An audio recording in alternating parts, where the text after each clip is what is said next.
Hey guys, tonight we begin with the grim, dangerous, and not so glamorous world of medieval assassins.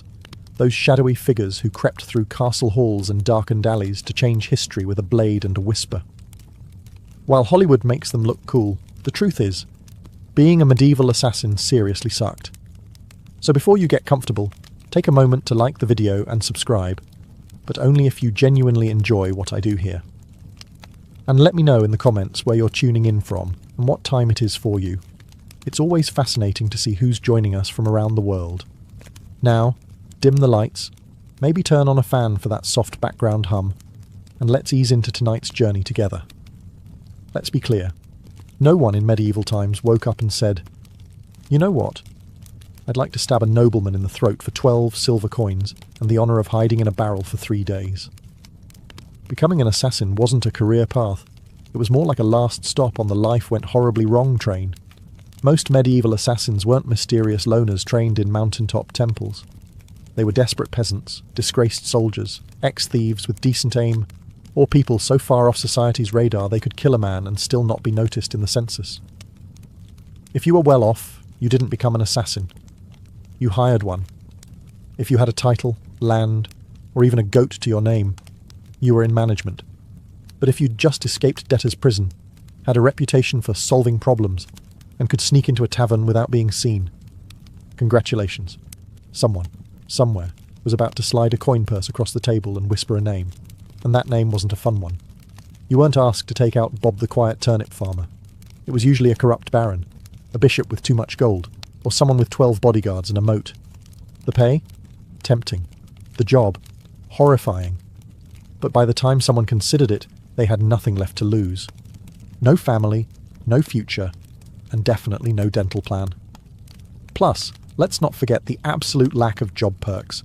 No pension, no glory, no evenings off. You couldn't exactly hang up a shingle that said, "Quiet eliminations by appointment."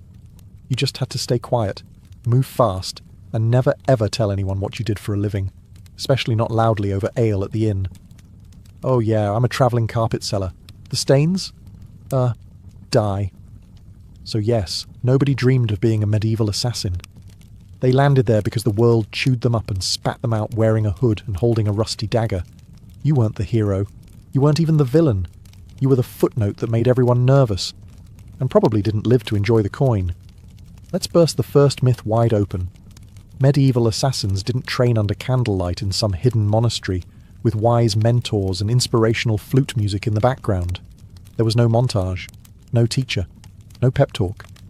If you learned anything, it was by not dying the first few times you tried. Most assassins weren't trained professionals. They were desperate amateurs with a decent sense of direction and the ability to climb quietly without sneezing. If you had military experience, great. That meant you knew how to hold a knife properly.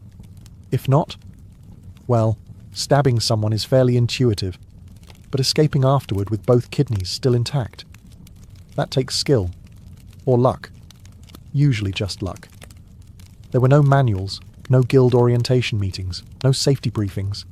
You didn't get taught how to spot a body double or where nobles keep their bedroom exits. You figured it out while hanging from a windowsill wondering if you just crept into the servants' quarters again.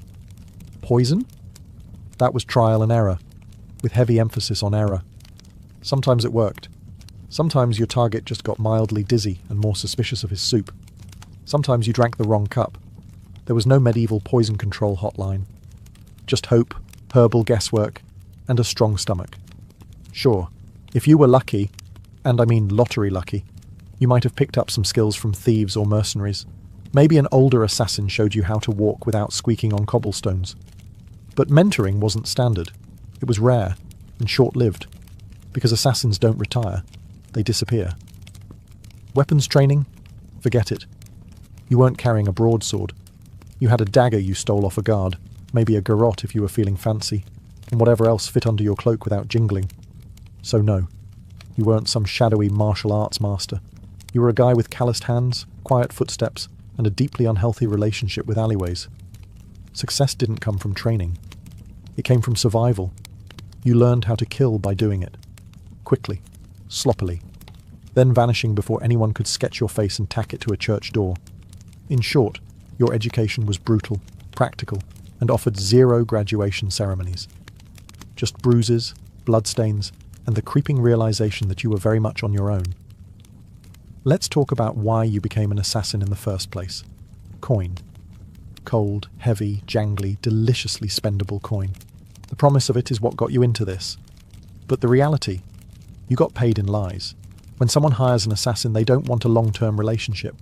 They want a one-time service, no paperwork, and ideally no witnesses, including you. They offer you a pouch of silver, half now, half when the job is done. That's if they're feeling generous. But here's the thing. When the job is done is code for after we verify you didn't mess it up, or make us look bad, or leave a trail that leads back to us, or survive long enough to tell anyone about it. So, you do the job. You sneak through shadows, risk your life. Maybe kill a baron in his sleep. Not pretty, not poetic. And when you return... Ah, yes, about that payment. The client fled, terribly sorry. Or worse, they try to kill you. A knife to the gut is cheaper than a bonus. And even when you do get paid, it's never quite enough. Not for the risk, not for the blood, not for the 3 days you spent hiding in a haystack with fleas and moral regret. You get a handful of coins, a curt nod, and a reminder. You were never here. Also, fun fact, some contracts were fake. Political traps. You'd be told to assassinate someone dangerous, only to find out it was a decoy with guards waiting. Congratulations. You just walked into a sting operation with your name already carved on the gallows. And even when the deal was real, you couldn't exactly go to court and file a complaint. Your Honour, I'd like to sue Lord Edmund for breach of assassin contract. The only court you'd see was the one where you were the exhibit. So you learned to take what you could, demand payment up front, and trust absolutely no one. Not even the greasy little scribe who swore this job would change your life. It did. Mostly by shortening it. Being an assassin meant living on broken promises and vanishing before they broke you. So you've taken the job. You've been lied to about the pay. You're probably going to die. Now let's talk gear. Forget the fantasy novels and sneaky video games. There were no retractable wrist blades, smoke bombs, enchanted daggers, or crossbows that folded neatly into your boot. Your toolkit consisted of whatever you could steal, sharpen, or hide beneath a tattered cloak without clanking. If you were lucky, and I mean found a gold coin in a dead man's shoe, lucky, you had a good dagger. Not ornate, not curved like a dragon's tooth, just sharp, hopefully rust-free, and ideally one that didn't smell like the last guy you stabbed with it. Poison. It existed, sure, but it wasn't as glamorous as a slow drip into a wine goblet. Most medieval poisons were unpredictable, made from plants, minerals, or toad guts. Some worked instantly. Some took hours. Some made your victim vomit for 2 days and then recover, angrier and now very suspicious of stew. Ropes, occasionally useful. You could strangle, climb, or tie something up with one, but you'd better know how to use it fast, because nothing kills the mood like trying to wrestle someone while muttering, "Wait, which knot goes under again?" Bows. Effective, yes, if you had one, knew how to shoot it, and weren't trying to smuggle it through a palace disguised as a flower arranger. Most assassinations were up close and personal. No time for elegant marksmanship. Just quick, quiet, and hopefully not messy enough to slip in. And you didn't get backups. If your blade bent, broke, or fell down a well, time to improvise. Slate roof tile? Maybe. Rusty nail? Worth a shot. Shoe buckle with intent? Desperate times. You carried your tools hidden in hems, boots, or inside hollowed-out bread if needed, and you kept them close. Not for safety, but because in this line of work, your weapon was your best friend, your boss, and your only retirement plan. There were no upgrades, no tinkering with gear between missions. You didn't polish your kit. You prayed it didn't betray you mid-strike. Because in the end, it wasn't the weapon that did the killing. It was you. Alone, poorly equipped, and expected to perform miracles with a spoon and a prayer. Assassins weren't hired to take out random drunks in back alleys. No one paid you to stab Jeff, the sleepy candle maker. Your targets were important. Nobles, bishops, military officers, sometimes even royalty. And those people, they were very hard to kill. First, there were the guards, not one or two, dozens, armed, armoured, and well-fed. Some guarded the front, some the back. Some just stood there looking intimidating, daring you to blink wrong. You'd spend days memorizing patrol patterns, door creaks, and exactly how many stairs it took before the knight with asthma needed a breather. Second, there were walls. Castles didn't have front porches. They had gatehouses, murder holes, and moats full of things that bite. If you didn't fall into the water, you still had to worry about arrow slits and boiling oil. Yes, boiling oil. Your job description included may get flambéed for peeking. Third, there were the servants and staff, the cooks, scribes, and stable boys. One wrong look from you, and they'd be whispering to the guard captain faster than you could say, "I'm just the herbalist." Assassins weren't just fighting swords, they were fighting gossip. And medieval gossip travels at light speed, if it means someone gets to keep their head. And finally, your actual target? Paranoid. Rightfully so. These people were surrounded by backstabbers, relatives with claims to their titles, and 36 people pretending to like them. They didn't eat without a tester. They didn't sleep without 3 locks on the door. Some even slept in decoy beds or rotated rooms like a deadly version of musical chairs. And don't get excited if you hear they're attending a feast. Yes, they'll be drunk, but so will you. And you'll still have to get past the royal guards, 3 dogs, a very alert jester, and 50 witnesses holding tankards. Even getting close to your target could take weeks, posing as a servant, bribing a chambermaid, hiding in barrels. And when the moment finally came, you had one shot. One precise, perfect, non-squeaky, non-bloody, ghost-vanish-in-the-night moment. Or you'd become the next public deterrent, swinging from the castle gate with a sign that read, "Nice try." Let's be honest. When you picture a medieval assassin, you probably imagine sleek black robes, leather braces, maybe a mysterious hood billowing in the moonlight. Reality? You looked like a sick goat herder with something to hide. Disguises in the Middle Ages weren't exactly high fashion. You didn't have custom-tailored cloaks or retractable armour. You had whatever you could scavenge. Peasant rags, a monk's robe 2 sizes too big, or the remains of a guard uniform that definitely still smelled like its previous owner. The goal was to blend in, but blending in meant looking like everyone else who hadn't bathed in 2 weeks, limped from old injuries, and had a nervous twitch from malnutrition. You didn't look suspicious because of your cloak. You looked suspicious because you kept adjusting your belt to hide a dagger wrapped in cheesecloth. And forget masks. There were no Guy Fawkes options. Most face coverings just made you look like a leper, which was great for avoiding conversation, but terrible for entering parties. If anyone asked who you were, you had to think fast. "I'm Brother Tobias. I take care of silent prayer and rooftop maintenance." Even assuming you made it past the guards, noble households weren't full of idiots. Servants noticed unfamiliar faces, especially ones that fumbled chamber pots and couldn't name the cook's cat. You were always one, "I've never seen you before," away from being clubbed with a candlestick. And if your disguise did work, congratulations. You now had to stay in character for hours while pretending not to notice all the very stab-worthy people wandering by. Also, wigs. They didn't exist.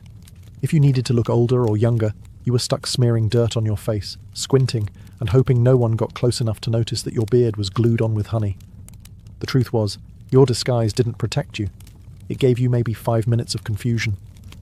After that, you had to be gone, invisible, or very, very convincing.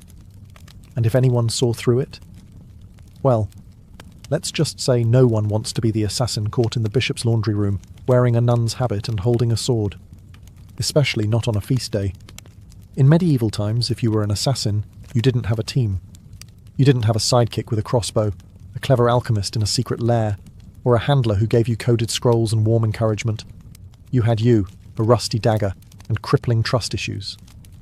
There were no guilds, at least not ones you could actually count on, and if there were whispers of a brotherhood of assassins, it was mostly tavern talk, fueled by mead and boredom. You were more likely to meet a ghost than another professional killer who wanted to network. Why the isolation? Because in your business, the fewer people who knew you existed, the longer you lived. Every contact was a risk, every loose tongue a potential noose. Even your client might not know your real name. And if they did, you were already planning your exit. Companionship? Laughable. Friends asked questions. Lovers noticed bruises, bloodstains, and why you always slept with a blade under the pillow. You couldn't settle down. You couldn't afford to. One mistake, one person recognizing you in a market, and your whole life turned into a sprint for the nearest sewer grate. Even fellow criminals kept their distance.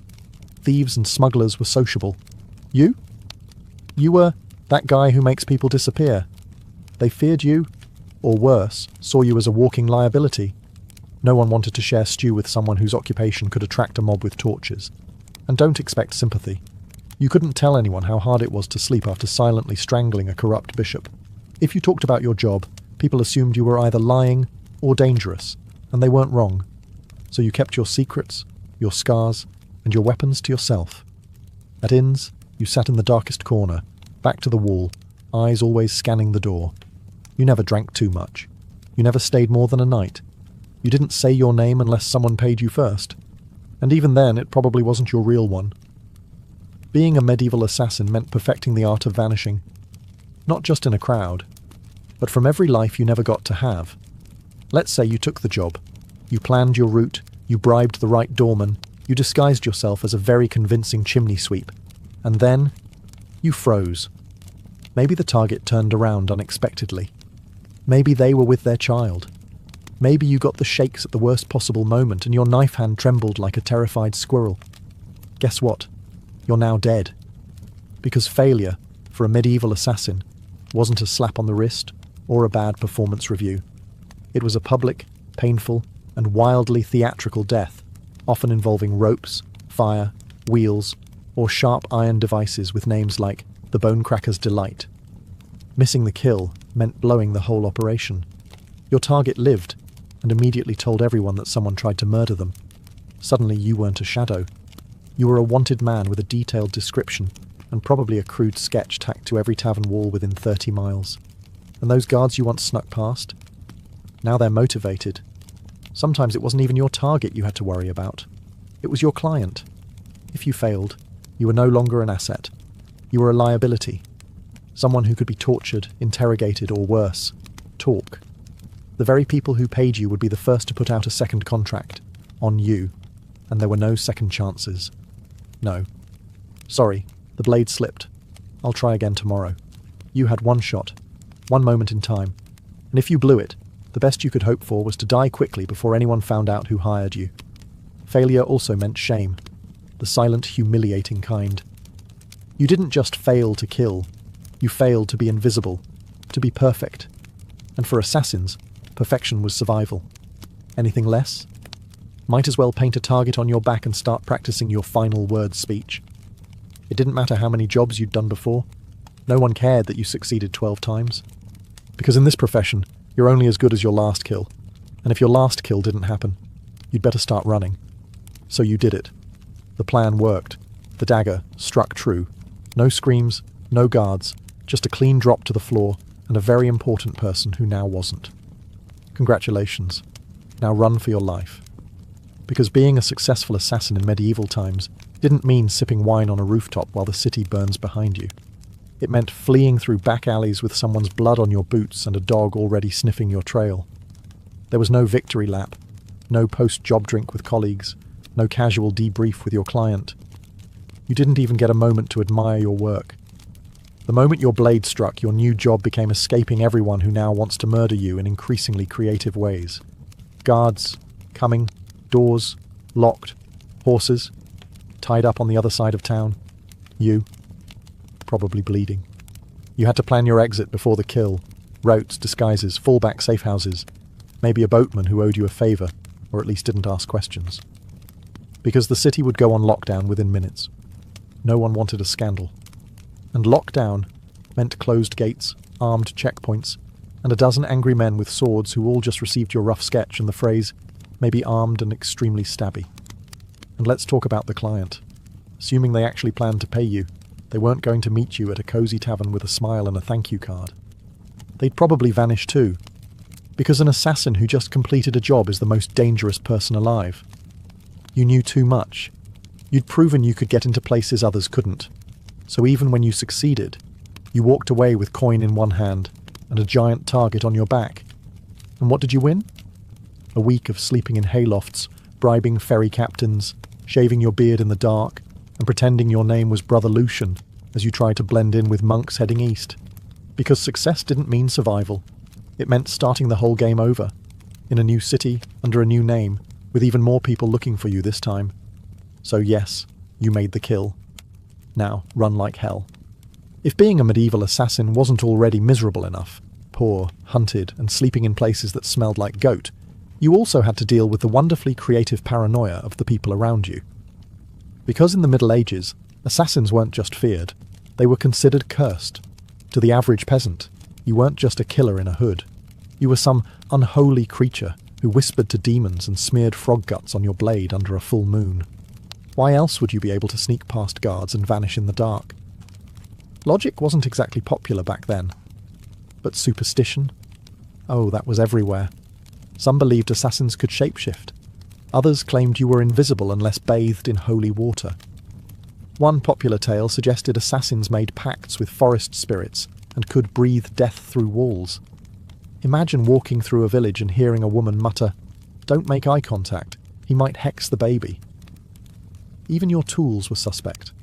Carrying a dagger, clearly it was forged in a cursed forge. Using poison, that wasn't chemistry, that was witchcraft, and you probably stirred it with a severed toe under a blood moon. You'd think this fear might help you. After all, people avoided you, right? But the reality was worse. Superstitious mobs don't hesitate. They don't ask questions. They throw stones, set fires, and shout things like, "Burn him before he calls lightning."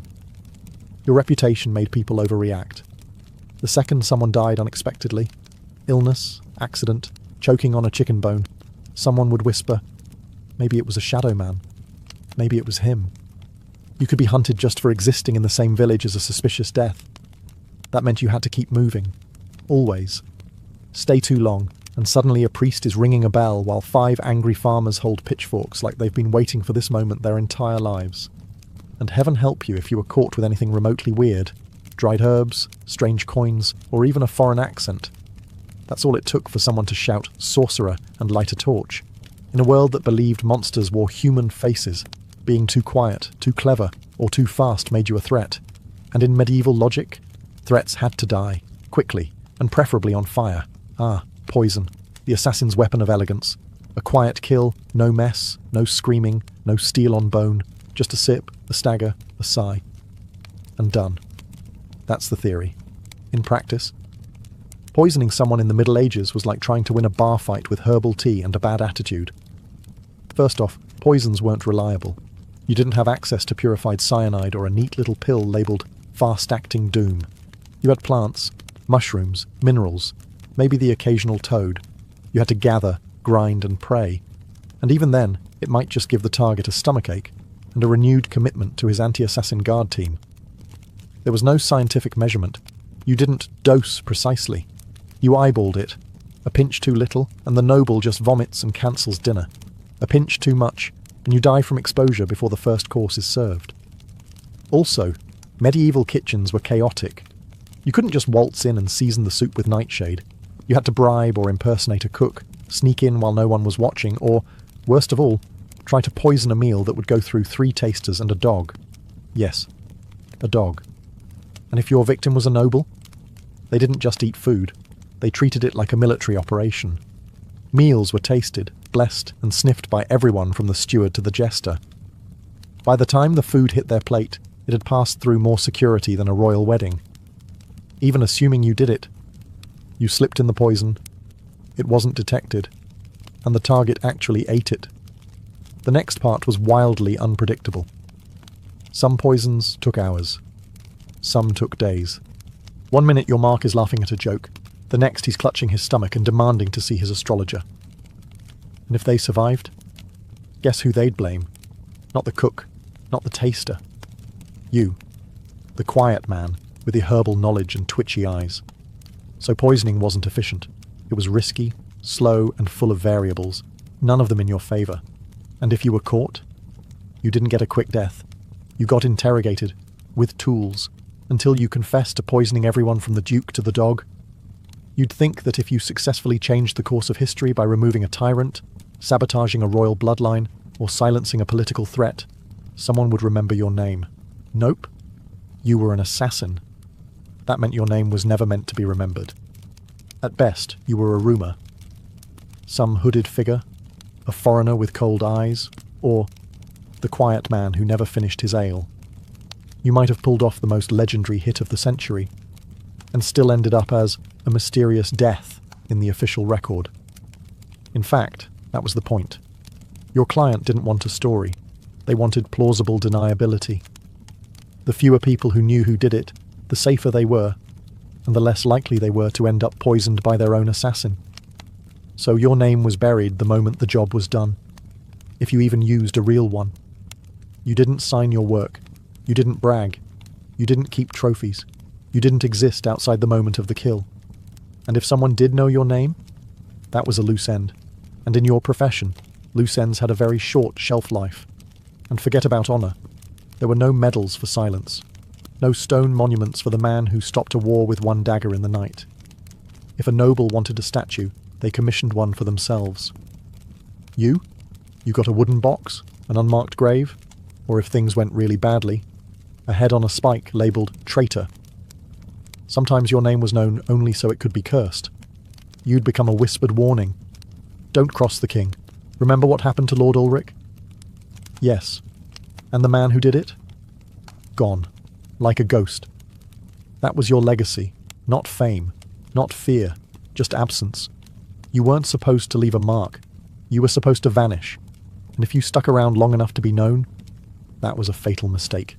Because in the medieval world, heroes got remembered. Assassins got erased. So you survived. You got the job done. You even managed to get paid. A miracle in itself. Now all you have to do is lay low, keep your head down, and trust that your client will honour the deal and protect your identity. Right? Wrong. Because in the world of medieval assassination, there was one rule even more sacred than don't get caught. Never trust anyone, especially the person paying you. Your client, be they a noble, a merchant, or a bishop with ambition and very loose morals, didn't hire you out of respect. They hired you because they needed something awful done, and you were the sharpest tool in the shadows. Once the job was complete, you became a liability. You knew too much. You knew who wanted who dead, when, why, and possibly how much they were willing to pay for it. That made you dangerous, not just to their enemies, but to them. So what did they do? They ghosted you. They denied they ever met you. Or worse, they sent someone else after you, to clean up, to tie off the contract with something sharper than ink. There were even cases where clients double-booked, hiring one assassin to do the job and another to kill the first one immediately after. No refunds, just reduced risk. And if you dared try to blackmail a client, threaten to expose them, that was bold. And also your final mistake, because powerful people in the Middle Ages didn't negotiate with assassins. They crushed them. If your client had a shred of honour, a rare species indeed, you might get paid and left alone. But even then, you'd still have to assume they were watching you, from a distance, with someone already sharpening steel and memorising your walk. You were the secret that couldn't talk, the shadow that couldn't stay. Even success wasn't enough to earn trust. Because in their eyes, if you killed once, you could kill again. And no one, not even the person who hired you, wanted to be next.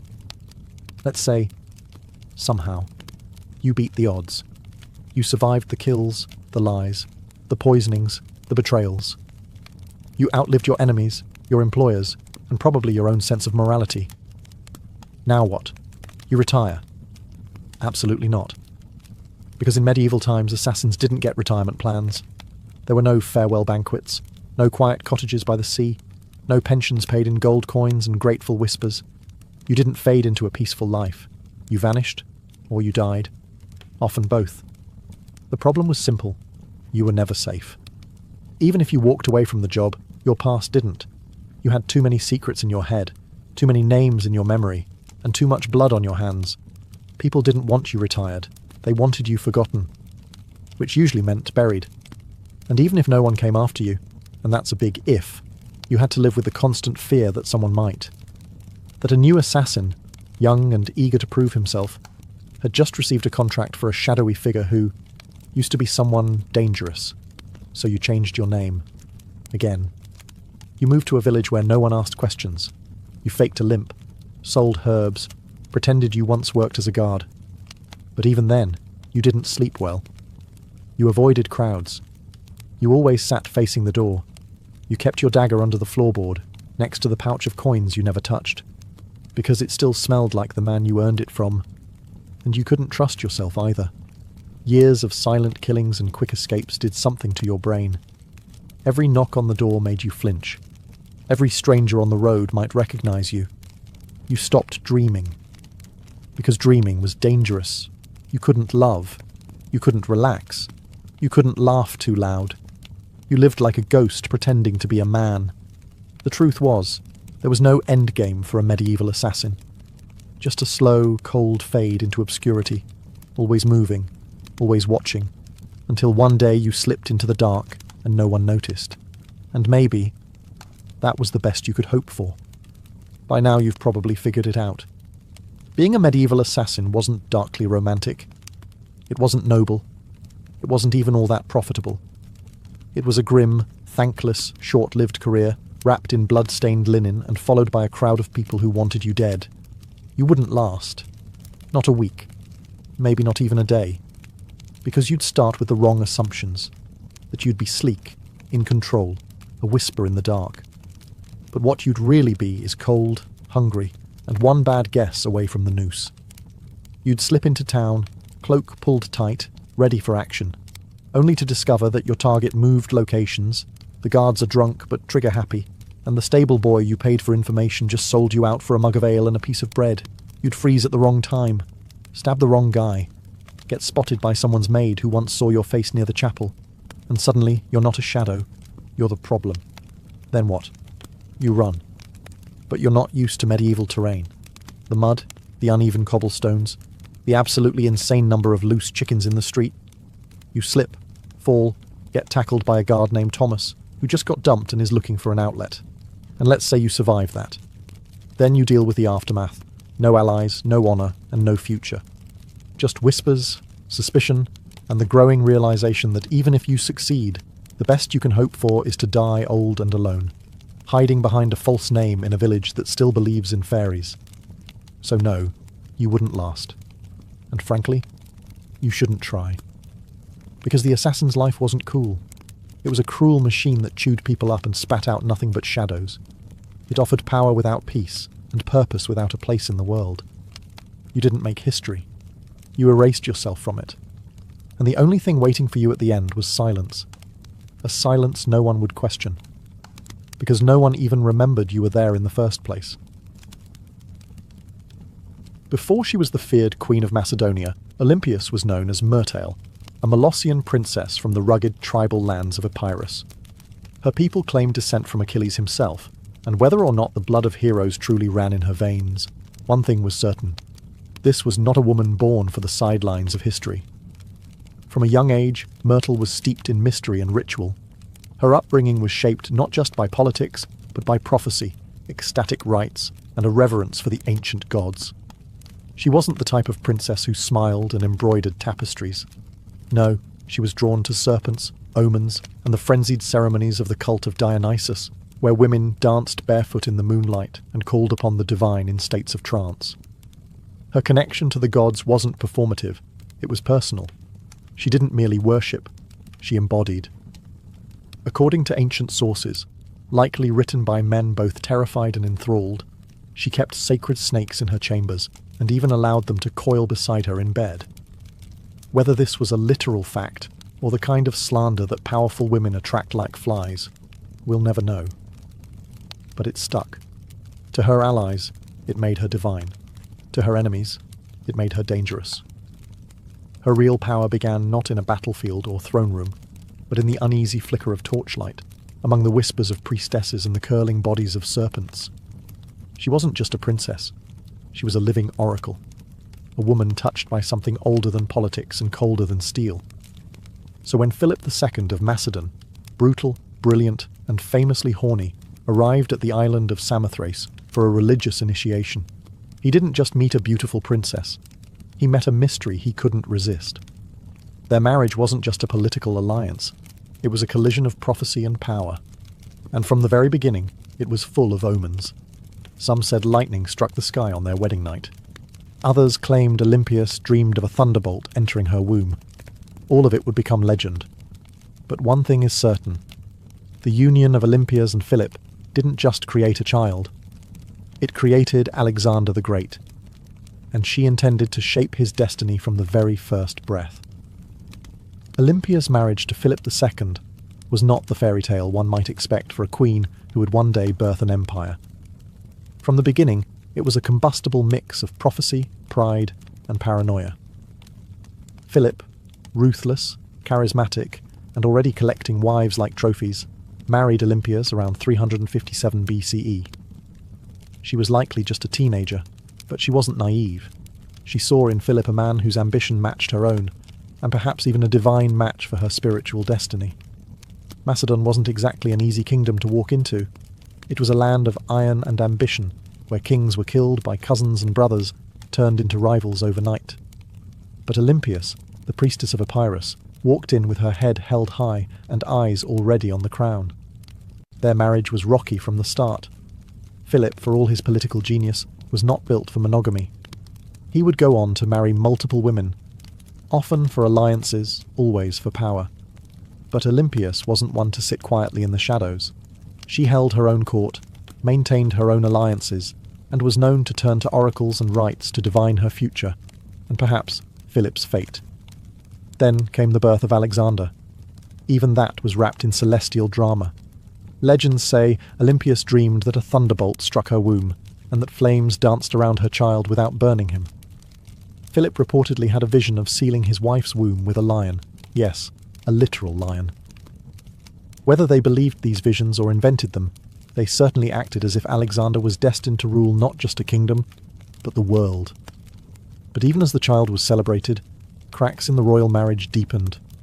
Olympias resented Philip's other wives, especially his Macedonian bride Cleopatra Eurydice, whom he married later in life. This was more than a domestic issue. It was a threat. Cleopatra was Macedonian-born, and any son she bore would be purer in the eyes of the local nobility. A direct threat to Alexander's future. Olympias saw it clearly. The palace wasn't just a home, it was a battlefield, and she would use every snake, dream, ritual, and whisper she had to make sure her son wasn't just remembered, but crowned. She was no longer Myrtle. She was Olympias now, and no one would take her son's throne without facing her wrath. By the time Alexander was a teenager, the Macedonian palace in Pella had become a war zone of veiled insults, political maneuvering, and bitter rivalries. Olympias wasn't just fighting for influence, she was fighting for survival. She knew that the court was filled with snakes, but she was the one who taught them how to bite. Philip II had begun to distance himself from her. He was campaigning more, drinking more, and, perhaps worst of all, listening more to his Macedonian advisors. The final blow came when he married a young noblewoman named Cleopatra Eurydice, not to be confused with the Cleopatra of Egypt. This Cleopatra was Macedonian-born, and her uncle Attalus was one of Philip's top generals. To Olympias, it wasn't just betrayal, it was a declaration of war. The marriage ceremony was a disaster. At the feast, Attalus drunkenly mocked Olympias and Alexander, calling into question the legitimacy of Alexander's birth. Was he really Philip's son? Or was he the child of a god, as Olympias liked to claim? It was meant as an insult, but Olympias seized the myth. Let them whisper. Let them believe her son was touched by Zeus. It made him untouchable. Alexander stormed out of the feast. Olympias left Macedon entirely, retreating to Epirus. But her exile was not defeat. It was strategy. In her homeland, she was still royalty. She could gather support, whisper in ears, and watch as Philip's palace began to rot from within. She didn't need to be physically present to be dangerous. Then came the shockwave. Philip was assassinated at his daughter's wedding, just as he was about to invade Persia, just as he was on the verge of crowning himself not just king of Macedon, but potential emperor of the known world. The question that echoed through every marble corridor and torchlit hall was the same. Who did it? Was it Pausanias, the jilted bodyguard who carried out the act? Was it the result of court intrigue? Was it Alexander himself? Or, whisper it softly, was it Olympias? No one could prove it. No one dared. But many believed it. After all, within days, Cleopatra Eurydice and her newborn child were dead. Murdered, some say, by Olympias herself. The serpent had returned to the palace. And now, nothing stood between her son and the throne. With Philip dead and Macedon in mourning, or confusion, Olympias made her move. While others scrambled to understand the chaos, she acted, swiftly, brutally, decisively. First, Cleopatra Eurydice, the young Macedonian queen and rival wife, was eliminated. According to chilling accounts, Olympias didn't just have her killed, she made her death symbolic, public, humiliating. Some say Cleopatra was forced to hang herself after watching her infant daughter be murdered. Others claim Olympias had the child thrown onto a funeral pyre. What's agreed upon is this: no mercy was shown. Olympias understood what many mothers in ancient courts refused to accept. In a royal palace, mercy is a liability.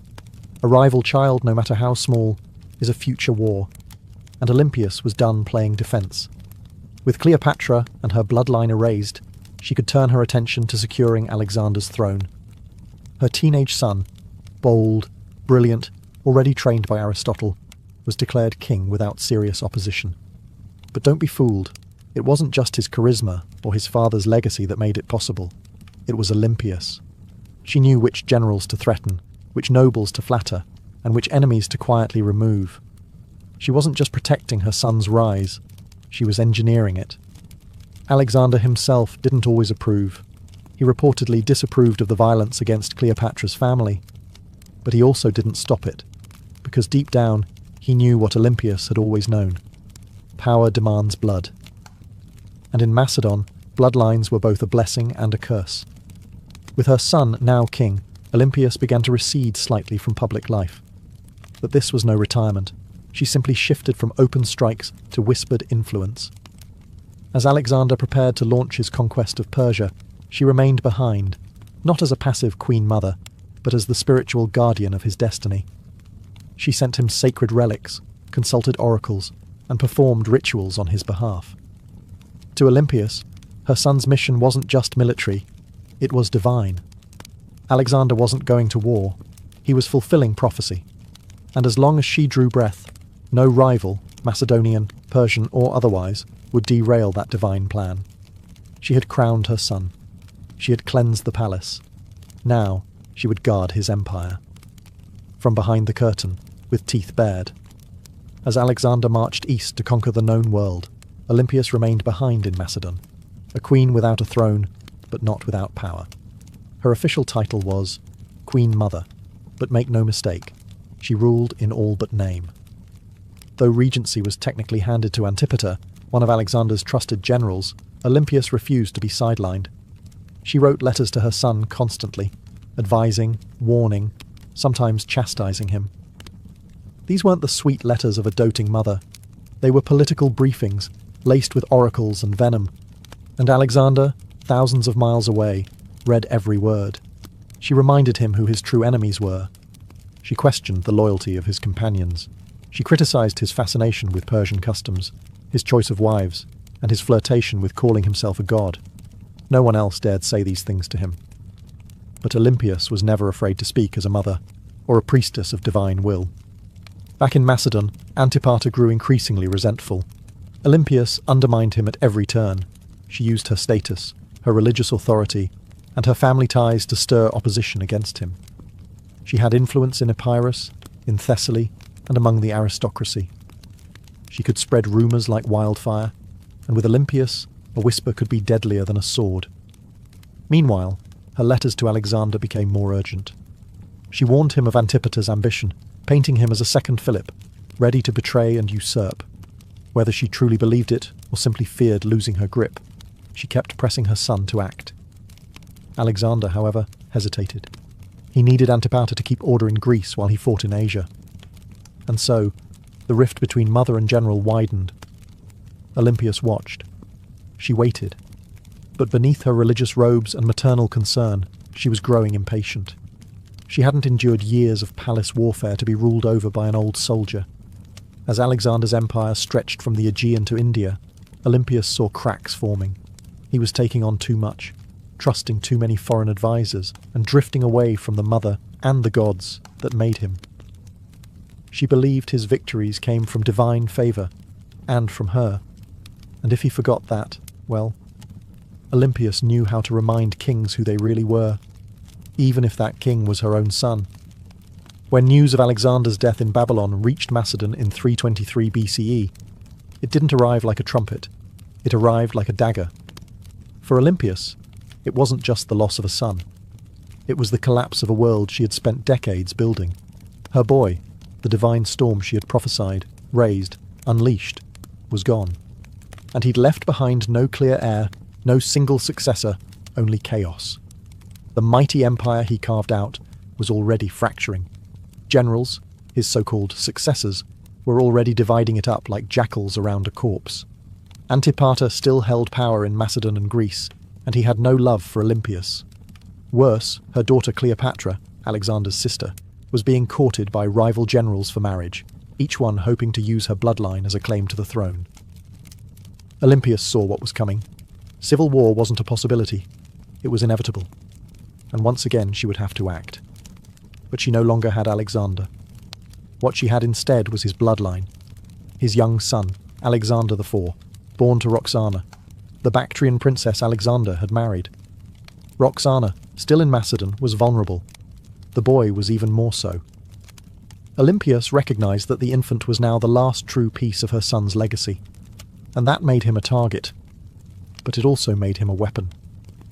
She allied herself with Roxana and the boy, determined to protect them and use the child's birthright to stake her own claim in the political battlefield. But the tide was turning. The generals who once bowed to Alexander had no interest in kneeling to his widow or his mother.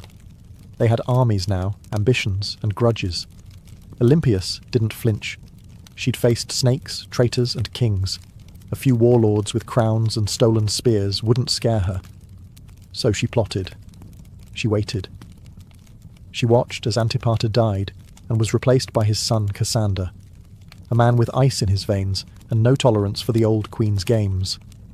It was only a matter of time before these two forces collided, the serpent mother of Alexander and the cold-eyed usurper who wanted her buried. Alexander was gone, but his shadow was still moving. And Olympius was still coiled within it, ready to strike. Years after Alexander's death, while his empire crumbled into civil war, Olympius made her most audacious move yet. She returned to Macedon, not as a grieving mother, but as a political force of divine fury. The regency had been splintered. Cassander, the son of her old enemy Antipater, was seizing power, and Roxana, along with young Alexander IV, was effectively imprisoned. Olympius saw the writing on the wall. If she did not act now, her grandson would vanish like a shadow at dusk. So she made a deal with Polyperchon, an aging general who still held a flicker of legitimate authority. Olympius would return, not to plead, but to rule. With Polyperchon's backing, she entered Macedon at the head of an army, and the moment her feet touched home soil, everything changed. Towns opened their gates. Soldiers defected to her side. Even some of her old enemies hesitated. Olympias, despite her age, was still a name that shook the ground. Then came her vengeance. One by one she hunted down the loyalists of Cassander. And when she finally caught Philip III Aridaeus, Alexander's mentally impaired half-brother and puppet king, she ordered his execution. According to some sources, his wife Eurydice was captured and given the opportunity to kill herself. When she refused, Olympius had her strangled. It was brutality veiled in royal protocol, and Olympius, ever theatrical, staged the scene like a goddess delivering justice. Her message was clear: only the bloodline of Alexander had the right to rule. Everyone else was a pretender. For a brief, burning moment, Olympius held the kingdom in her grip. She had restored the dynasty. She had avenged betrayals. She had reminded Macedon what royal power looked like when wielded by a woman with nothing left to lose. But power, in Macedon, was like fire in dry grass. And Cassander was still out there, calculating, biding his time. He returned with a vengeance. His army outnumbered hers, his resources deeper, his cruelty colder. Her allies began to abandon her. Polyperchon lost influence. The tide turned. Olympias, now isolated in the fortress of Pydna, watched as her enemies closed in. She had lit the match. Macedon had burned, and now the smoke was thick, and her enemies were at the gates. Olympias, once the most feared woman in the ancient world, now found herself besieged in the coastal fortress of Pydna. Alone, cut off, surrounded by the army of Cassander, who had come to finish what his father had started. But Olympias didn't beg. She didn't plead. For nearly a year, she endured the siege like a statue carved from divine wrath. Food ran short. Disease crept in. Allies vanished. Yet within the fortress walls, she maintained the same unshakable presence that had once shaken kings. To the very end, she carried herself not as a prisoner, but as the mother of a god. Cassander, ever cautious, hesitated. He knew killing Olympias was dangerous. Even now she carried a myth around her like armor. She was still the mother of Alexander the Great. To strike her down might seem like blasphemy, so he offered her safety. Surrender, he said, and her life would be spared. Olympias knew better. She had seen too many royal promises turn to ash. Still, hunger was no longer just a discomfort. It was death. Her garrison broke. Her followers surrendered. And Olympias, unbending until the very end, was finally handed over to her enemies. Cassander didn't kill her himself. That would have been too simple and too merciful. Instead, he turned her over to the families of those she had executed during her brief return to power. Let them decide her fate. They condemned her to death. But here's the catch. When the executioners came, no one dared strike the first blow. Olympias stood tall, regal, silent, eyes fixed on them like an oracle staring through smoke. These were Macedonians. They had grown up hearing of her rituals, her visions, her snakes. They had once cheered her son as a living god. And now here she stood, a frail old woman cloaked in myth, and not a single man had the courage to swing the sword. So Cassander sent others, foreigners, outsiders, people who had no memory of her power, only orders to follow. And thus Olympias was finally struck down, not with ceremony, not with dignity, but with silence. Her death marked the end of Alexander's bloodline in any meaningful power, and with it, the final ember of an empire founded on divine ambition was snuffed out. But even in death, Olympias left behind a shadow, and history would never forget the Serpent Queen. Olympias died not on a throne, but in the dust, unarmed, abandoned, and executed by the very people she once ruled. But history is strange. It does not always favour the ones who die in silk sheets. Sometimes it remembers those who went down hissing. And Olympias was never meant for quiet history. In life, she had wielded motherhood like a sword and prophecy like a shield. She wasn't just the mother of Alexander the Great. She was one of the architects of his rise. Without her, there is no myth of the divine child, no rituals whispering of thunderbolts and lions, no ruthless purging of rivals that cleared the path for a teenage king to rule the known world. Olympias didn't just give birth to an empire, she defended it with claws. Yet even among the ancient world's most ruthless dynasts, Olympias stands apart. She didn't command armies in the field like Cleopatra, or ride into battle like Boudicca. Her battlefield was subtler and colder. It was a world of poison goblets, political marriages, priestesses, and oracles. She understood the power of fear, and even more importantly, she understood the power of belief. She made people believe her son was divine, and she may have believed it herself. Her enemies branded her a murderer, a witch, a manipulator, and they weren't wrong. Olympias was all those things, and more. She was the product of a brutal world that respected cunning far more than kindness, and she learned early that mercy was a luxury queens couldn't afford. In the centuries that followed, she was both vilified and mythologized. Some called her a villain, others a visionary. But no historian, ancient or modern, could call her irrelevant. She haunted the legacy of Alexander like a phantom, always in the background, always just behind the curtain, and maybe that's exactly where she belonged. Not as a tragic mother or a footnote in a king's story, but as a story unto herself. The woman who wrapped herself in prophecy, slept beside snakes, and outlived gods. Olympia's bones turned to dust long ago. but her legend endures. In every tale of ruthless queens, in every whisper of blood-born destiny, in every empire built on myth, she is still there, coiled in the dark, waiting. On the sun-bleached island of Crete, just a few miles south of the modern city of Heraklion, lies a ruin that feels more like a dream than a real place. Stone corridors snake in all directions, rooms twist and double back, staircases lead nowhere. It's easy to lose your sense of direction even today. This place is Knossos, the heart of Minoan civilization, and the supposed inspiration for one of the most enduring myths in human history, the Labyrinth of the Minotaur. But before there was a legend, there was a palace unlike any other. Built around 1900 BCE and expanded over centuries, Knossos wasn't just a royal residence, it was an entire city under one roof. Covering nearly 150,000 square feet, it featured over 1,000 rooms, light wells, storage magazines, shrines, workshops, and what may have been the first flushing toilets in history.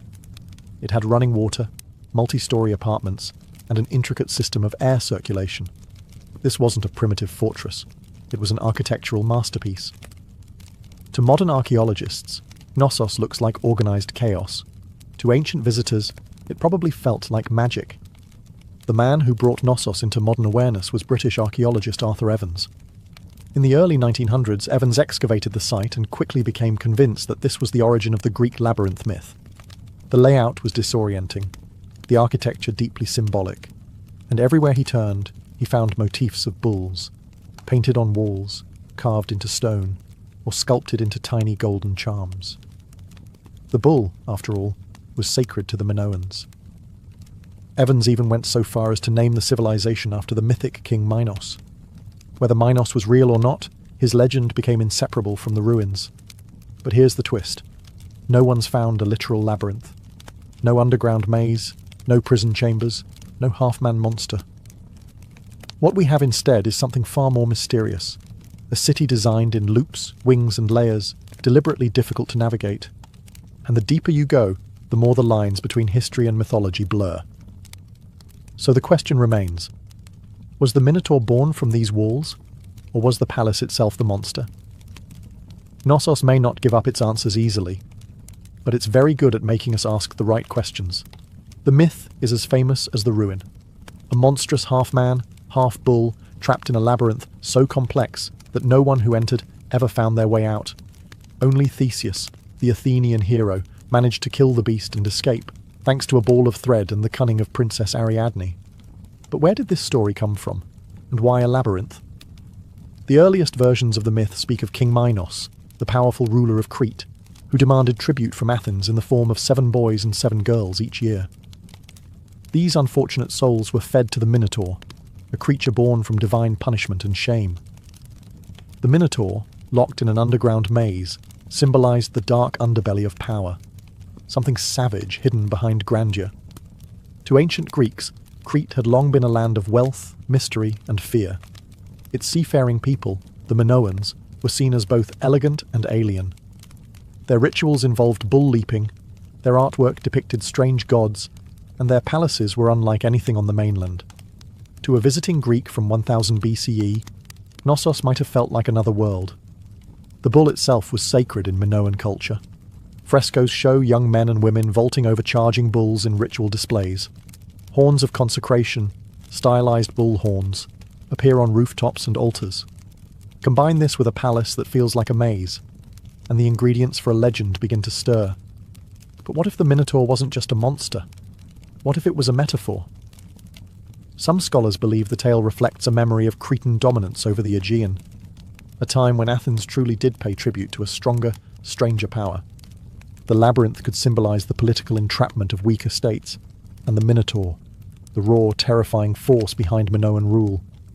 Others argue it's more psychological, the labyrinth as the unconscious mind, the Minotaur as our hidden urges, and Theseus, the hero, walking bravely into the darkness, guided only by the thread of memory. Still, the myth remains tangled with Knossos. The palace is the closest thing we've ever found to a real labyrinth. No monster, no Ariadne. But perhaps something deeper. Not just a myth echoing through history, but a history that was asking to become myth. Long before Athens raised its marble temples or Sparta sharpened its spears, there was the Minoan civilization, one of the earliest advanced societies in Europe. They ruled not through conquest, but through trade, art, and what seems like an almost supernatural command of architecture. At the heart of their power stood Knossos, a palace that wasn't just a seat of royalty, it was a hub of culture, ritual, and economy. The Minoans flourished from around 2600 to 1400 BCE. Based on Crete, they developed a sprawling trade network that reached Egypt, Mesopotamia, the Levant, and even the distant shores of Spain. Their ships cut through the Mediterranean like silent arrows, ferrying pottery, saffron, bronze, and luxury goods. They didn't build vast armies. They built relationships, and that, more than weapons, made them rich. What's most striking about Minoan culture is how different it was from their later Greek successors. Their artwork celebrated nature, animals, and flowing human movement, not war or divine punishment. Frescoes show dancers, dolphins, and athletes vaulting over bulls. Even their goddesses are different. Powerful, bare-breasted figures often holding snakes, symbols of fertility, transformation, or protection. At the centre of it all was Knossos, not a fortress on a hill, but a complex in a fertile valley. It had no massive defensive walls, suggesting the Minoans either felt secure on their island, or projected enough power to make defence unnecessary. Their confidence was architectural. Multi-storey buildings, colonnaded courtyards, and advanced plumbing systems hinted at a society far ahead of its time. And yet, for all their sophistication, the Minoans left behind no deciphered written records. Their primary script, Linear A, remains unreadable to this day. We don't know what they called themselves. We don't know what their kings believed, what prayers they spoke, or what truly happened behind the walls of Knossos. All we have are their ruins, their art, and their influence, absorbed later by the Mycenaeans and echoed in Greek myths. The Minoans were not just builders of palaces, they were architects of mystery. And Knossos wasn't merely a building, it was the beating heart of a civilization that shimmered for a moment like sunlight on the Aegean, and then vanished. But some say their echo still wanders the maze. To walk through Knossos is to walk through time. Layered, confusing, beautiful time. It's not just the scale that overwhelms you, it's the design. Rooms lead to rooms. Corridors split and vanish. Light wells cut through the heart of the building. Stairs spiral into shadows, or emerge suddenly into sunlit courtyards. Nothing moves in a straight line. It's not hard to see why ancient visitors might have whispered, "Labyrinth." Knossos wasn't just a palace, it was a living organism. Spanning an estimated 150,000 square feet, the complex contained over 1,000 chambers, some tiny, some grand. These weren't randomly placed rooms. They were purpose-built. Workshops, storage spaces, shrines, apartments, and throne rooms, all arranged around a large central courtyard that may have hosted public ceremonies or bull-leaping rituals. The palace was built on multiple levels, up to 4 or 5 stories tall in places, using natural slopes and artificial terraces. To navigate it without getting lost, you'd need memory, instinct, or a thread like Theseus. And yet, this apparent chaos hides a remarkable intelligence. The Minoans mastered passive ventilation, cooling rooms through air shafts and open stairwells. They funneled rainwater through clay pipes and had toilets that flushed long before Rome made it fashionable. One of the most iconic areas is the so-called throne room, named for the alabaster chair built into the wall, flanked by benches. Around it are frescoes of griffins, mythical guardians. Was this the seat of a priest-king? A goddess's chamber? A sacred court? No one knows for certain. And the walls, they speak in colour. Vibrant frescoes show dolphins swimming above bathtubs, women in elegant flounced skirts with bare chests, youths leaping bulls mid-air. The art wasn't just decoration, it was identity. Fluid, natural, deeply connected to earth and sea. Still, the deeper you go, the more Knossos begins to disorient. Some parts seem intentionally complex, like they were designed to confuse. Maybe that's the root of the labyrinth legend. Not a prison for monsters, but a palace that felt alive. A building that invited awe, ritual, and just a touch of fear. No locked doors, no mythical beasts. Just a place built to make you question where you were, and what was waiting around the next corner. Knossos wasn't just an administrative centre or royal residence. It was a place of worship, an architectural expression of the Minoan soul, steeped in ritual, myth, and divine mystery. Unlike later Greek temples, there are no towering columns to Zeus or marble shrines to Athena. Instead, the spiritual world of Knossos is more subtle, woven into the fabric of the building itself. Shrines hide in corners. Pillars rise like sacred sentinels. Horns, stylized, carved, symbolic, appear on rooftops and altars. Everywhere you look, the bull motif dominates, suggesting a powerful connection between worship, the natural world, and this revered animal. The Minoans didn't seem to fear the bull. They celebrated it. The famous bull-leaping fresco in Knossos isn't just athletic art. It may depict a religious rite. Young men and women vaulting over a charging bull, locked in a dance of danger and grace. It wasn't sport. It was sacred theatre, possibly an offering to the gods, or a symbolic triumph over chaos. Then, there are the snake goddesses. Discovered in storerooms beneath the palace, the snake goddess figurines are among the most iconic Minoan artifacts. Bare-breasted, arms raised, with serpents coiled in their hands or around their bodies, these figures radiate power. They are not submissive idols. They are guardians of the household, fertility, and perhaps life itself. To the Minoans, snakes symbolized renewal, rebirth, and mystery, creatures of both earth and underworld. The rooms where these objects were found hint at household shrines or ritual spaces, quiet, sacred corners hidden among the palace's bustling heart. Combined with the frescoes, the horns, the altars, and the labyrinthine corridors, the entire complex begins to feel like a ritual machine, a structure built not just for living, but for connecting with the divine.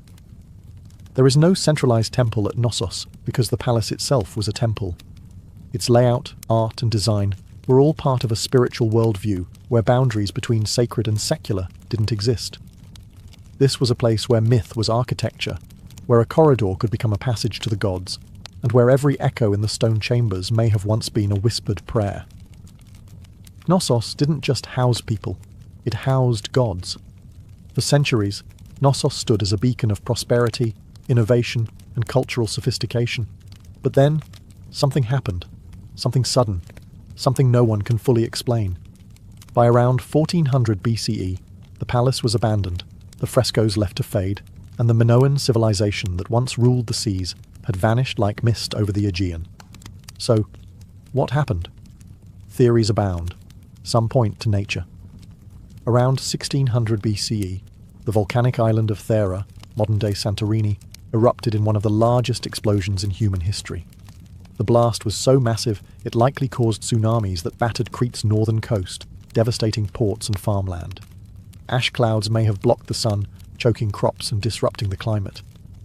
While Knossos wasn't immediately destroyed, the aftermath of Thera's eruption may have shaken the foundations, economically, politically, and spiritually.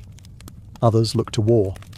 By 1450 BCE, the rising power of the Mycenaeans, mainland Greeks, may have taken advantage of Minoan weakness. Archaeological evidence suggests Knossos was reoccupied briefly, but the culture had changed.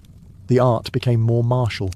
Linear A, the Minoan script, was replaced with Linear B, used by Mycenaean scribes. The palace that once thrived with snake goddesses and bull dancers now whispered in a foreign tongue.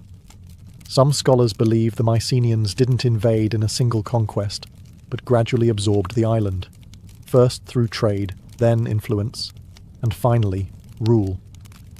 Others argue that internal collapse, a civil uprising, political instability, or the failure of the elite may have contributed just as much. What's striking, though, is how little violence is evident in the ruins. There are no charred skeletons, no signs of mass slaughter. Knossos didn't fall with a scream. It fell with a whisper. The great palatial system simply stopped. The rooms went quiet. The rituals ended. And nature slowly crept back in.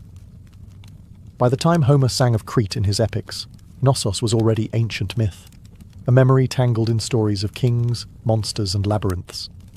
And maybe that's fitting, because what killed Knossos wasn't just eruption or invasion. It was time, and the way all great things, no matter how beautiful, eventually vanish beneath the weight of new empires. But the bones remain, and if you listen closely, the maze still hums beneath the earth. For thousands of years, Knossos lay buried beneath the Cretan soil, just another mound of stone lost to time. Its name forgotten, its myths distorted, its walls swallowed by olive groves and dust. That is, until one man decided to chase a legend. His name was Sir Arthur Evans, and he didn't just rediscover Knossos, he reimagined it. In 1900, Evans, a British archaeologist with a flair for drama and a deep love for Homeric myth, purchased the land that covered the ancient ruins. Local farmers had been finding strange seals and artifacts, clues that something enormous lay beneath their feet. Evans dug in. What he found would change the history of the Aegean forever. He uncovered a palace so vast, so complex, and so advanced that he was convinced this was the mythical home of King Minos. The frescoes, the horns, the sheer architectural strangeness of the site, it all pointed in his mind to one thing: the labyrinth. Evans wasn't just an archaeologist, he was a storyteller, and sometimes a controversial one. He named the people who built Knossos the Minoans after Minos. He interpreted symbols, reconstructed frescoes, and restored parts of the palace using reinforced concrete, a move that has drawn both praise and criticism. Some call it visionary, others call it vandalism. Because what you see today at Knossos is partly ancient ruin and partly Edwardian imagination. Still, Evans did what no one else had dared. He brought Knossos back to life. He gave Europe a glimpse into a Bronze Age world far older than classical Greece, a civilization of art, mystery, and maritime elegance. He also unearthed the still undeciphered Linear A script, opening new questions about language, literacy, and the limits of our historical understanding. But Evans did more than excavate stone. He resurrected a myth and forced historians to reckon with the fact that behind the legend of the labyrinth was something real, something complex, something very human. A palace that felt like a maze, a civilization that slipped into shadow, and a man who peeled back the earth, only to discover a story far stranger and more beautiful than he had imagined. Knossos had slept for 3,000 years. Evans rang the bell that woke it up. Walk through Knossos, and you're not just walking through architecture, you're walking through a language of symbols, frescoes, carvings, patterns, they're everywhere. But the Minoans didn't leave us a Rosetta Stone. Their primary script, Linear A, remains undeciphered. So instead of reading their thoughts, we must see them, painted across plaster, carved into walls, and hidden in patterns. What exactly were they trying to say? The art of Knossos is unlike anything in the ancient world. There's no obsession with warfare, no rows of kings or battle-hardened heroes. Instead, we find nature, leaping dolphins, blooming lilies, birds in flight, and sacred bulls. The humans are lithe, elegant, and often dancing or performing rituals. Even in scenes that suggest danger, there's rhythm and beauty. The Minoans weren't chronicling conquests. They were celebrating life, cycles, and possibly cosmic order. The most iconic symbol, though, is the double axe, or labris. Found throughout Knossos, in shrines, on frescoes, even etched into stones, the double axe is believed to be a religious symbol, possibly tied to female divinity or celestial cycles. Some suggest the very word labyrinth might derive from labrise, making the labyrinth not a maze at all, but a house of the double axe, a sacred space, not a trap. Then there are the horns of consecration, stylized bull horns placed atop walls and altars. These may have been religious markers, separating sacred space from the mundane. Combined with frequent depictions of bulls and bull-leaping rituals, it's clear the animal had deep spiritual significance. Whether it represented nature, fertility, chaos, or a divine presence, no one agrees. But the bull is everywhere. Even the layout of Knossos may have symbolic meaning. Some archaeologists believe it was built not just for function, but to mirror celestial or seasonal patterns. Its winding corridors and nested rooms could represent a journey, through life, through death, through the underworld, a spiritual maze, not a physical prison. But without a deciphered script, every theory walks a thin line between insight and imagination. The Minoans spoke in symbols, not stories, and so we're left to interpret. What is Knossos saying? We hear the rhythms, we see the images, but the meaning? That remains just out of reach, like a thread unravelling into myth. Knossos is a ruin, yes, but it doesn't feel dead. Walk its corridors today and you'll sense something humming just beneath the surface. Not ghosts, not gods, but echoes of myths, of lives, of questions that refuse to go away. Thousands of years after its fall, Knossos still holds us in its maze. Tourists wander its halls, archaeologists dig for answers, and writers spin new tales inspired by its shadow. The Minotaur may be myth, but the feeling of the labyrinth is real. We don't know who ruled Knossos. We don't know the names of its kings, queens, or priests.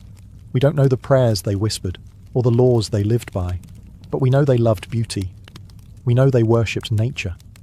We know they understood balance between architecture and art, between ritual and reality, and we know they were the first.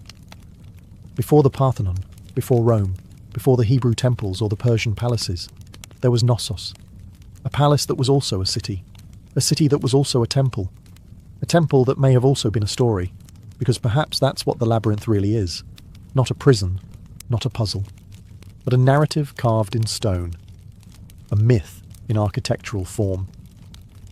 The legend of the Minotaur didn't arise from nothing. It came from this place, from the confusion of its corridors, the reverence of its bull rituals, and the awe it inspired in generations who tried to make sense of it. The Greeks turned it into a story, we turned it into archaeology, but at its core, Knossos has always been both. Today, we can walk its ruins in broad daylight. We can take photos, draw maps, and even reconstruct its frescoes. But the mystery hasn't vanished. The line between fact and legend still shimmers, like heat over stone. Maybe that's why Knossos endures, because it doesn't give us all the answers. It reminds us that sometimes history isn't meant to be solved, it's meant to be felt. And Knossos, ancient, tangled, half-remembered, isn't just a place on a map. It's a question, one that leads us deeper with every step. And like Theseus, we're all still following the thread. Ancient engineers knew exactly what they were doing. The earliest rams were handheld. Teams of soldiers simply lifted a tree trunk and smashed it against enemy defences like frenzied lumberjacks. But over time, the battering ram evolved. Engineers realised that mounting the ram inside a wheeled frame, often with a roof to protect the crew from arrows and boiling oil, turned it from a tool into a weapon of terror. The Assyrians, masters of siege warfare, turned rams into psychological weapons. Their siege towers combined rams with archer platforms, meaning a city's gates were being destroyed, while defenders were under constant fire. Relief carvings from Nineveh show rams with pointed iron tips, rolling up to the gates of rebellious cities like slow-moving gods of destruction. And it wasn't just the front door they were smashing. Rams were often used to breach weak points in walls, batter down watchtowers, or collapse gatehouses entirely. Their presence meant one thing: surrender, or watch your defences crumble like stale bread. The Greeks refined them, the Romans perfected them. Roman engineers built massive rams called ares, Latin for ram, suspended with chains or ropes inside enormous siege shelters. Some were so big they needed dozens of men to operate, and the rhythm of their swinging beam was said to sound like thunder rolling across stone. And yet, for all their brute force, battering rams required serious teamwork. Operators had to keep the ram swinging in sync, while also defending it from burning missiles, stones, and all manner of foul substances hurled from above. A stalled ram was a dead ram. Still, when a battering ram got going, really going, it was unstoppable. Wooden muscle versus human masonry. It was ancient physics, weaponized, and it was only the beginning of how engineers would make walls weep. If the battering ram was the brute, the catapult was the tactician. Where rams smashed close up, catapults attacked from a distance, launching not just stones, but psychological dread. They were the first real artillery pieces in military history, and they revolutionized siege warfare by weaponizing physics in ways that felt almost magical to the enemy. The earliest catapults emerged from the Greek world around the 4th century BCE, a product of brilliant minds who wanted to add range and momentum to warfare. Dionysius I of Syracuse, a tyrant with a taste for cutting-edge violence, commissioned the first torsion-powered catapults, devices that used twisted bundles of sinew or hair as tension springs. These weren't slingshots for giants. They were precise instruments of siege terror. The genius lay in their mechanics. Engineers figured out that by twisting ropes tightly, often made from animal sinew, they could store enormous amounts of potential energy. When released, this force could hurl stones, javelins, or even flaming projectiles hundreds of meters. The two main types evolved quickly: the ballista, which launched massive bolts like a giant crossbow, and the stone-throwing catapult, which lobbed boulders over walls or directly at fortifications. Then came the Roman engineers, who never met a Greek idea they couldn't improve. They built catapults that could be broken down, packed onto carts, and reassembled on site, portable siege engines for professional armies. Some Roman catapults could fire 60-pound stones at incredible speeds, capable of tearing through wooden gates, battlements, and occasionally unlucky soldiers. Catapults weren't just about destruction. They were about spectacle. Ancient generals used them to send messages, sometimes literally. Corpses were launched over walls to spread disease and fear. Severed heads were lobbed into besieged cities to shatter morale. In one chilling case, diseased bodies were fired into enemy territory as an early form of biological warfare. But catapults had their flaws. They were heavy, required skilled crews, and could be rendered useless by bad terrain. Still, when set up properly, they could batter a city into submission from a safe distance. And for the first time in history, cities realized their thick stone walls didn't just need to withstand a ram, they had to survive the skies. Because now, destruction came flying.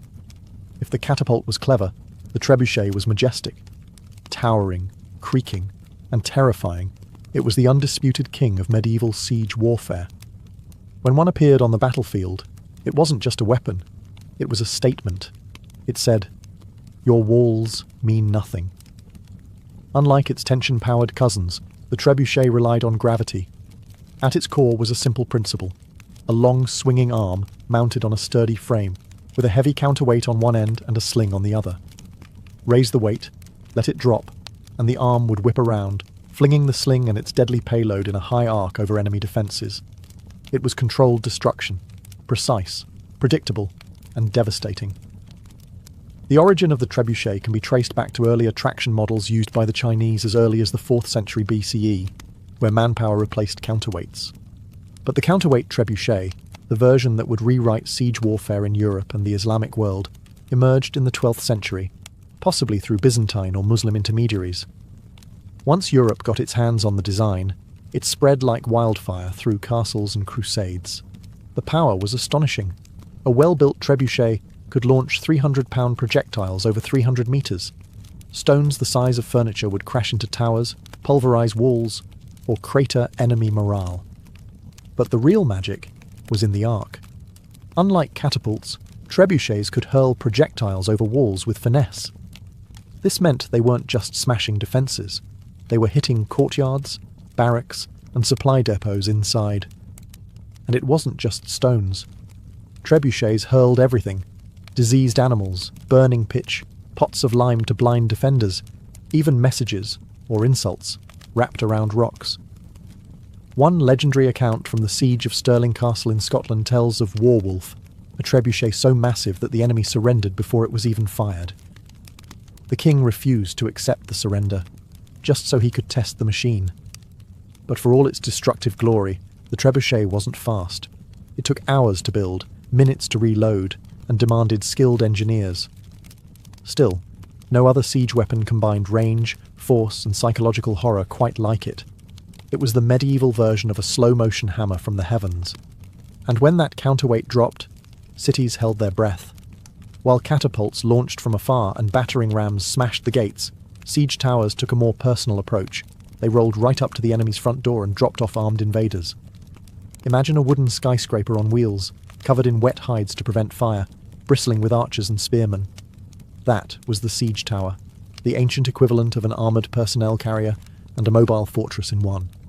And when one of these started rumbling toward your city walls, you knew that the real fight was about to begin.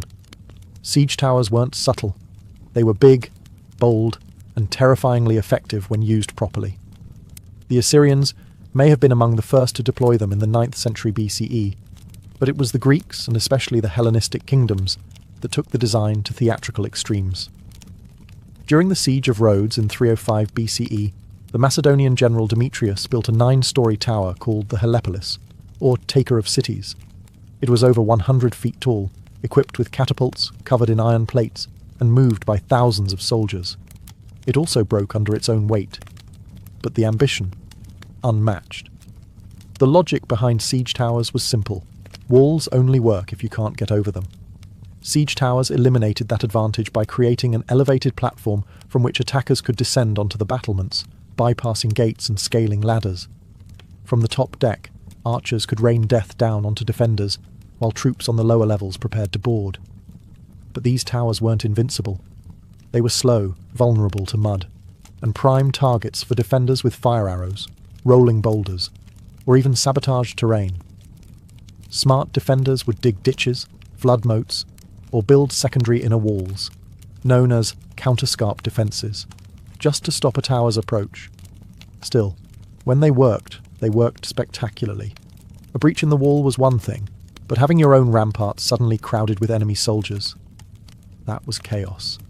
Siege towers transformed the battlefield from a horizontal contest of strength to a vertical race for survival. They made height an asset and a liability, and once the gangplank dropped from a siege tower to the city walls, there was no turning back. It was time for hand-to-hand hell. While rams smashed and trebuchets soared, some of the most devastating siege tactics happened silently, underground. Siege tunneling, or sapping, was the dark art of defeating a city by removing the ground it stood on.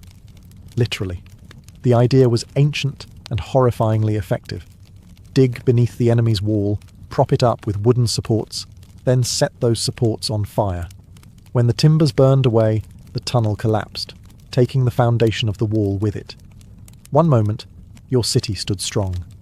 The next, a massive section of the outer wall crumbled like stale bread. This method didn't look glorious. There were no grand engines or thunderous launches. But tunneling was the slow, invisible killer of fortress warfare. The Assyrians practiced early versions of it, but the technique reached full maturity with the Greeks, Persians, and later medieval European armies. During the siege of Plataea in 429 BCE, the Spartans attempted tunneling beneath the walls, only for the defenders to dig counter-tunnels and intercept them mid-dig, turning the soil into a knife-fight nightmare. This defensive tactic became known as countermining, and it added an eerie element to siege warfare. Imagine soldiers digging in pitch black, hundreds of feet beneath the earth, listening for the sound of enemy picks. The moment they heard tapping, they'd race to intercept, often resulting in violent, claustrophobic skirmishes fought by torchlight with knives and shovels. There was no glory in it, just terror, suffocation, and dirt. But when undermining worked, the results were catastrophic. One of the most infamous examples came in 1212 during the siege of Rochester Castle in England. King John's forces tunnelled beneath the southern wall, packed the mine with pig fat, and set it ablaze. The supports collapsed, bringing down the entire tower above. The defenders were stunned, and soon after, surrendered. By the 13th century, siege engineers became specialists in identifying weak foundations, measuring the soil's behaviour, and planning collapses with terrifying precision. They were geologists and demolitionists rolled into one. And though tunnelling required time, labour, and a bit of madness, it proved one truth about siege warfare. If you couldn't go over the wall, and you couldn't go through it, you could always take it down from below. Not all the drama of siege warfare came from the attackers. For every ram built or tower rolled forward, defenders had their own deadly tricks, and sometimes those tricks were hot. Let's start with the most terrifying of them all, Greek fire. Developed by the Byzantines around the 7th century CE, Greek fire was a mysterious, napalm-like substance that could stick to ships, walls, and flesh, and kept burning even on water. Sprayed from siphons or hurled in clay pots, it created scenes of pure chaos. To this day, no one knows exactly how it was made. The formula was so secret that it died with the empire. But its effects? Legendary. Entire fleets were reduced to flaming skeletons within minutes. And that was just the start. In more low-tech defences, boiling liquids were the go-to weapons of choice. Boiling water, oil, or sand would be poured from murder holes, those quaint openings in the ceilings of gateways or towers, directly onto invaders below. Oil was especially feared. Unlike water, it clung to skin, soaking into clothes and armour before being set alight. Imagine climbing a siege ladder only to be greeted with fire you could never put out. Hot sand, though less dramatic, was vicious in its own right. It would slip into the gaps of armour, especially around the neck or wrists, causing second and third degree burns as it cooked the flesh beneath. It didn't look impressive from a distance, but it turned bold warriors into screaming wrecks in seconds. Defenders also relied on the good old laws of physics. Gravity became a weapon. Giant stones, logs, or even dead animals were dropped from parapets onto siege engines or dense formations of troops. The goal wasn't just to kill, it was to break the machines and morale at once. And then there were traps. Hidden pits, collapsing bridges, spiked barricades. Castles became puzzles of pain, designed to slow, confuse, and punish. All of this served one purpose: delay. Every minute a wall held was a minute closer to enemy supply lines running thin, to disease spreading in camps, or to reinforcements arriving. Siege warfare was a game of attrition, and while the attackers had physics on their side, the defenders had creativity, and a whole lot of boiling rage. In siege warfare, raw destruction was only half the goal. The other half was psychological domination, breaking the will of the defenders before the walls even came down. Siege weapons weren't just tools of war, they were massive, creaking, flaming symbols of doom. Every groaning wheel of a siege tower, every arcing boulder flung by a trebuchet, was designed to plant one seed in the minds of those behind the walls. You are not safe. Ancient commanders knew this. The Assyrians paraded their siege engines openly, dragging them across deserts with grand fanfare. The Romans built their siege camps right in view of the enemy, letting defenders watch as battering rams were assembled and catapults tested. Siege was theatre, and fear was part of the script. Sometimes the payloads themselves carried a message. Severed heads of messengers or generals would be launched over the walls, often still wearing their armour. At the siege of Constantinople, defenders were bombarded not only with rocks, but with bodies, diseased corpses launched to spread panic and plague. During the Mongol siege of Kaffa in 1346, it's believed that hurling plague-infected corpses over the walls helped trigger outbreaks of the Black Death in Europe. The trebuchet wasn't just a weapon, it was an announcement. When one of these giants was rolled into place, everyone inside the fortress could hear it before they saw it. The creaking of winches, the grinding of ropes, the heavy thunk of the counterweight, like the heartbeat of an incoming storm. But the most dangerous part, the unknown. You never knew what was coming next. Would it be a rock, a barrel of fire, a rain of arrows, or just silence, ominous, heavy silence as engineers adjusted their aim? Even the sounds became psychological weapons. The rhythmic thump of a battering ram, or the sudden silence before a shot would drive defenders mad with anticipation. For commanders, the goal was to create despair, to convince the enemy that resistance was pointless, that their gods had abandoned them, that their walls were nothing but temporary obstacles in the path of fate. And when that mental dam finally cracked, the gates often opened without a fight. Because in siege warfare, sometimes the mind collapsed before the masonry. As gunpowder thundered onto the battlefield in the late medieval era, the age of traditional siege engines came to a slow, splintering end. But their legacy didn't vanish. It evolved. The invention of cannons changed everything. A single well-placed shot from a cannon could do in seconds what a trebuchet took hours to achieve. Stone walls, once considered impenetrable, became liabilities. By the 15th century, the great castles of Europe were crumbling not from undermining or fire, but from iron balls crashing through their parapets. Siege warfare had entered its next phase, explosive, brutal, and deafening. And yet, the principles laid down by ancient siege engineers never disappeared. Modern artillery still owes a debt to the catapult and trebuchet. Every ballistic missile and long-range howitzer is just a high-tech descendant of the same question. How do you break what's meant to be unbreakable from a distance? Physics, trajectory, tension, and force, all discovered, tested, and perfected centuries before gunpowder ever entered the story. Even military psychology today, shock and awe, overwhelming firepower, visible dominance, has its roots in ancient siege tactics.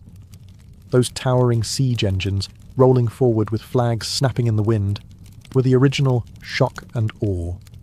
They weren't just about breaching a wall, they were about breaking the spirit of a city. You can still see their legacy etched into the ruins of ancient cities. At Masada, where Roman siege ramps still scar the desert. At Constantinople, where layers of walls stood for 1,000 years against every machine imaginable. until cannon fire finally brought them down. At castles across Europe, where round towers and angled bastions tell the story of a world constantly redesigning itself to survive the next siege. And today, even in a world of drones and satellite-guided missiles, siege warfare hasn't vanished. It's just gone digital. Cities are still surrounded, defenders are still isolated, walls are now firewalls, blockades, or even media blackouts. But the soul of the siege remains the same. Someone wants in, someone wants to keep them out, and both are willing to wait, build, and break to win. The battering rams are gone, the trebuchets are museum pieces, but the spirit of siege warfare, it's as alive and as destructive as ever.